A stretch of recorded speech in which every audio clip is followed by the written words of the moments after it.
Cześć, witam Was na kanale Rootblock i zapraszam Was na pierwsze wrażenia z naprawdę ciekawego średniopółkowca. Przed Wami Poco F7. Telefony średniopółkowe oferują w tej chwili tak dużo, że tak naprawdę zakup flagowca to zaczyna być troszeczkę fanaberia i szczerze wolę średniopółkowce, które mógłbym zmienić częściej niż kupić na przykład flagowca na parę lat.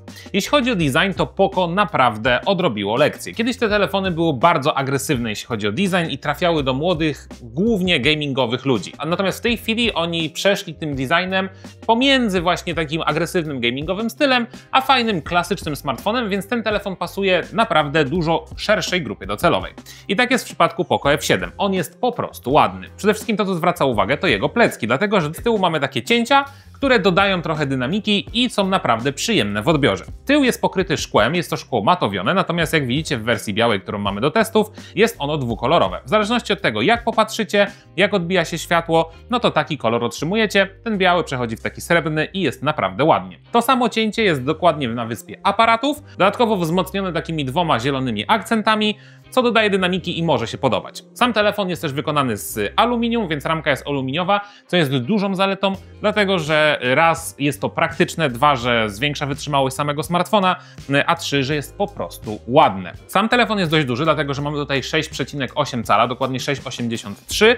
No i ten telefon nie jest też super ciężki, waży około 216 gramów, więc przy tym rozkładzie mamy wrażenie, że trzymamy taką cieniutką taflę szkła, co naprawdę robi dobre wrażenie i ten telefon bardzo pewnie leży w dłoni, nie ślizga się, no i może się podobać. I zrobiłem taki test, bo pokazałem paru osobom ten telefon i wszyscy powiedzieli, że to jest naprawdę ładne. Jeśli chodzi o sam ekran, tak jak już powiedziałem, 6,83 cala, jest to ekran AMOLEDowy o odświeżaniu 120 Hz. Dzięki temu wszystkie operacje, które tu wykonujecie, wydają się super płynne. A tą dodatkową płynność wspomaga Snapdragon 8S Gen 4, który jest typowo zarezerwowany właśnie na średnią półkę. Fajne jest to, że Poco jest dość rozsądnie wyceniony, a te bebechy są często spotykane w troszeczkę droższych smartfonach. Dodatkowo mamy 12 GB RAMu i w zależności od wersji, którą wybierzecie, 256 lub 512 GB na Wasze dane, co absolutnie wystarczy do podstawowego użytkowania tego telefonu.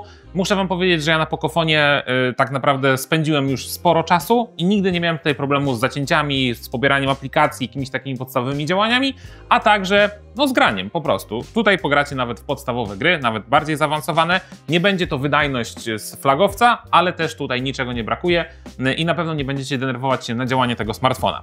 To, na co możecie się denerwować, to oczywiście na nakładkę, która niestety, jak to w chińskich smartfonach, jest przepakowana wszystkimi aplikacjami, które są na starcie. Macie tutaj zainstalowane masę po prostu instalatorów gier, aplikacji, które nie zawsze się przydają, więc warto sobie na starcie zrobić z tym porządek. Kolejną dużą zaletą tego smartfona jest bateria. 6500 mAh to naprawdę kawał jednostki. I tutaj Pocophone znowu jest trochę niekonsekwentny, dlatego że w zależności od wersji na dany kraj dostajecie albo baterię 5000, 6500, która jest w Polsce, albo nawet powyżej 7000 mAh, która jest dostępna w Indiach. Natomiast 6500 to i tak ponad standard, no i tutaj rzeczywiście 1,5 do 2 dni korzystania z tego telefonu, a dodatkowo uzupełnianie energii przez Hypercharge trwa naprawdę chwilkę, dlatego że poniżej godziny naładujecie ten smartfon do pełna z mocą 90 W. Ja ładowarkę do testów dostałem, natomiast z tego co wiem w zestawie sprzedażowym niestety jej nie ma, natomiast tam w zależności od tego, kiedy kupujecie tego smartfona, można ustrzelić jakąś promocję i tą ładowarkę dorzucić za parę złotych. Ekran jeszcze oferuje bardzo dobrą jasność, 1700 nitów to jest jasność maksymalna typowa, natomiast szczytowa jest nawet podnoszona do ponad 3000 nitów, natomiast tylko i wyłącznie w obszarze 25% ekranu.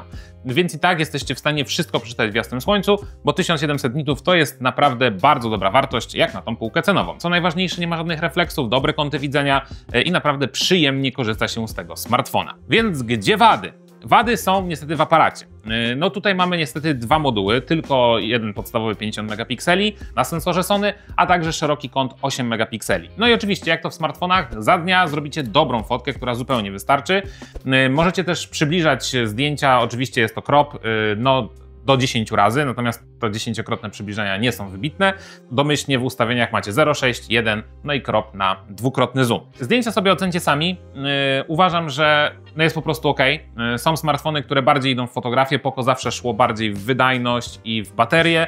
No i dalej kontynuują ten trend. Jest to wystarczające, natomiast no, nie jest to aparat, no, który zrobi szał, szczególnie niestety kiedy zajdzie słońce, bo w nocy te fotki wychodzą niestety średnie.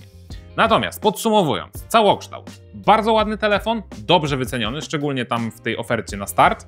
Dodatkowo fajnie wyglądający i łączący dwa światy. Zarówno osób, które lubią sobie pograć i chcą mieć nowoczesnego smartfona, jak i osób, które po prostu szukają poprawnego telefonu, który jest naprawdę ładny, no i bardzo, bardzo poręczny, jak no, na dzisiejsze standardy, o ile można mówić o poręczności prawie 7-calowego smartfona. Dziękuję Wam bardzo za oglądanie tych pierwszych wrażeń. Zapraszam Was do dyskusji w komentarzach.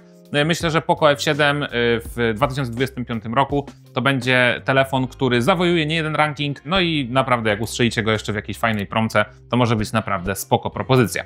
Komentarze są dla Was, a my widzimy się już niedługo w kolejnych materiałach na kanale Rootblog. Czołem!